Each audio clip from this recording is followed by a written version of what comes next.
Hello friends, അച്ചാൻ touch വ്ലോഗിലേക്ക് എല്ലാവർക്കും സ്വാഗതം. ഞാൻ ഇന്ന് മുളകിട്ട മീൻകറിയാണ് കാണിക്കാൻ പോകുന്നത്. അതിന് ഞാനൊരു ചട്ടി എടുത്ത് ചൂടാക്കിയിട്ടുണ്ട്. കുറച്ച് എണ്ണ ഒഴിച്ചിട്ടുണ്ട്. കടുക് ഇടുകയാണ്. അത് പിന്നെ പച്ചമുളക്, ഇഞ്ചി, വെളുത്തുള്ളി, ചുവന്നുള്ളിയാണ് ഈ കാണുന്നത്.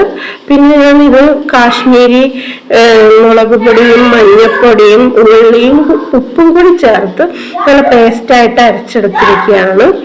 കാശ്മീരി മുളക് പൊടി തന്നെയാണ് നല്ല കളറ് കിട്ടാൻ.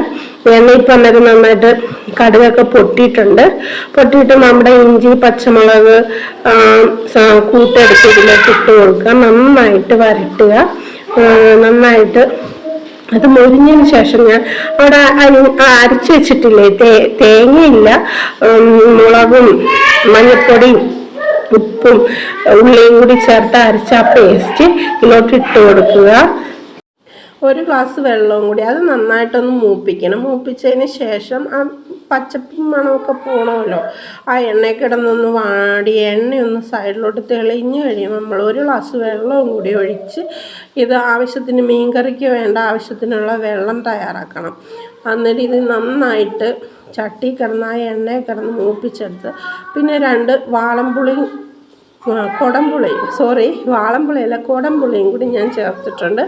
2 കുടംപുളിയും കൂടി ചേർത്ത് നമുക്ക് ആവശ്യത്തിന് മീൻകറിക്ക് എങ്ങനെയാണോ നമ്മുടെ ഓരോ കയ്യിലും ഓരോരുത്തരുടെയും പല പുളി കൂടുതലും കുറവും ഉള്ള കുടംപുളിയായിരിക്കും. ഞാൻ 2 കുടംപുളി ചേർക്കുന്നുണ്ട്. അതും കൂടി ചേർത്ത് ഒരു ഗ്ലാസ് വെള്ളവും കൂടി ജാറ് കഴുകി ആ വെള്ളവും കൂടിയാണ് ഒഴിച്ചിരിക്കുന്നത്. നന്നായിട്ട് ഒഴിച്ചിട്ടുണ്ട്. എന്നിട്ട് നന്നായിട്ട് ആ പേസ്റ്റ് വെള്ളത്തിൽ കലങ്ങുന്ന രീതിയിൽ നന്നായിട്ട് ഇളക്കുക. എന്നിട്ട് നന്നായിട്ട് തിള വന്ന് കഴിയുമ്പോൾ മീനിട്ട് കൊടുക്കണം. അതേത് മീനും ആകാം.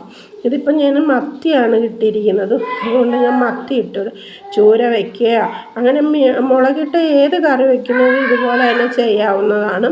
എനിക്ക് മത്തിയാണ് കിട്ടിയേക്കുന്നത്, അതുകൊണ്ട് ഞാൻ മത്തിയാണ് പൊള്ളിക്കാൻ പോകുന്നത്. ഞങ്ങളുടെ ഇതിൽ മുളകിട്ട് വെക്കുക എന്ന് പറഞ്ഞാൽ മുളകിട്ട് പൊള്ളിക്കുക എന്നാണ് പറയുന്നത്. അതുകൊണ്ട് ഞാൻ മുളകിട്ട് വെച്ചിന് എല്ലായിടത്തും മീൻ താത്തി കൊടുക്കണം. മീനിലേക്ക് ആ വെള്ളം എത്തുന്ന രീതിയിൽ നന്നായിട്ട് എല്ലായിടവും എത്തി ഒരു തിള വന്നു കഴിയുമ്പം കൂട്ടി വെച്ചേക്കണം ഫ്ലെയിം.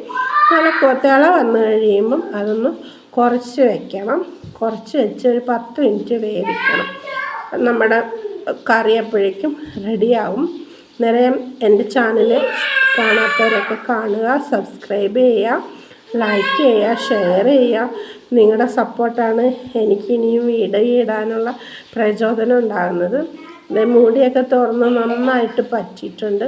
ഞാൻ ചോറിൻ്റെ കൂടെയാണ് ഇത് കഴിക്കുന്നത്. അന്നേരം എല്ലാവർക്കും ബൈ.